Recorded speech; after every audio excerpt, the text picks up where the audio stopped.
CM Revanth Reddy నిర్ణయాన్ని స్వాగతిస్తున్నామని అన్నారు CPI Narayana. మాదాపూర్లోని N Convention centre కూల్చివేసిన ప్రాంతాన్ని పరిశీలించిన నారాయణ, పేదలు గజం స్థలం ఆక్రమిస్తేనే నానా రాద్ధాంతం చేస్తారని, నాగార్జున బిగ్ బాస్ కే బాస్ అని చెరువును ఆక్రమించుకొని కబ్జాలు చేశారని అన్నారు. ఆయనేం సత్యహరిశ్చంద్రుడు కాదని, ఎన్కన్వెన్షన్ మీద రోజుకు ₹1,00,000 ఆదాయం వస్తోందని అన్నారు. మల్లారెడ్డి, పల్లా రాజేశ్వరరెడ్డి చెరువులో కాలేజీలు కట్టారని, వారంతా కబ్జా కోర్లు అంటూ మండిపడ్డారు. అక్రమ నిర్మాణాలకు ఎవరు అనుమతి ఇచ్చారో వారిపై కూడా చర్యలు తీసుకోవాలన్నారు సిపిఐ నారాయణ.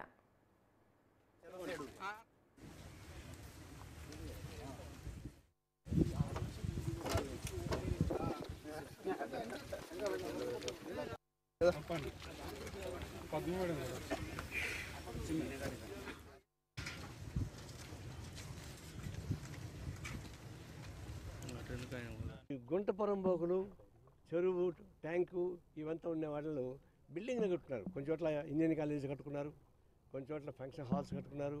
వాళ్ళు విలాసవంతమైన జీవితాలు కనిపిస్తూ ఉన్నారు. వాటిపైన మేము ఎన్నో రోజులు ఆందోళన చేశాం. ప్రభుత్వం పెడసెన పెట్టింది.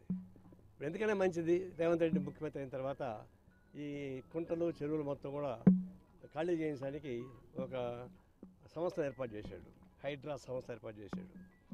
సరి చూద్దామని అని అనుకున్నాం. కానీ ఇప్పుడు ఎన్కన్వెన్షన్ అధినేత చాలా సినీ ప్రముఖుడు ఆయన నాగార్జున, ఆయన బిగ్ బాస్కే బాస్ ఆయన దీన్ని ఆక్రమించుకున్నాడు. సరే ఏదో కదా 1 ఎకరా 2 ఎకరాలు ఆక్రమించడం చేసి ఉండొచ్చు. దాన్ని ఉపయోగించుకొని ఈ చెరువుని ఆక్రమించేశాడు. అది చూడండి, మామూలుగా ఎఫ్టీఎల్ నుంచి 100 మీటర్స్ తర్వాత బఫర్ జోన్ తర్వాతనే ఆయన కట్టుకునే అవకాశం ఉంటుంది.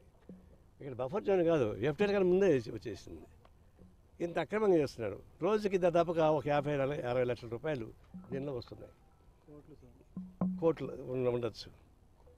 టీఆర్ఎస్ గవర్నమెంట్ రాకముందుగా ఈ ఆంధ్ర వాళ్ళతో మొత్తం ఆగుచేస్తాము, ఆకుపై చేసుకుంటాం, ఎన్కౌంటర్ రద్దు చేస్తామని చెప్పారు. టీఆర్ఎస్ గవర్నమెంట్కి వచ్చి అటు బొస్స కొట్టింది. రాత్రి ఏమైందో కానీ మొత్తం సైలెంట్ అయిపోయింది. అప్పటి నుంచి హాయిగా నడిపించుకుంటున్నాడు. మళ్ళీ రేవంత్ రెడ్డి వచ్చి దీని మీద పనిచేసాడు, ఇది కూల్చేశాడు. మనం స్వాగతిస్తున్నాం.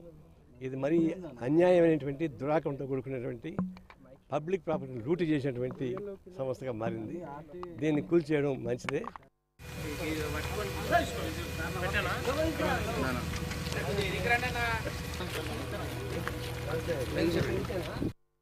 ఒక్క నిమిషం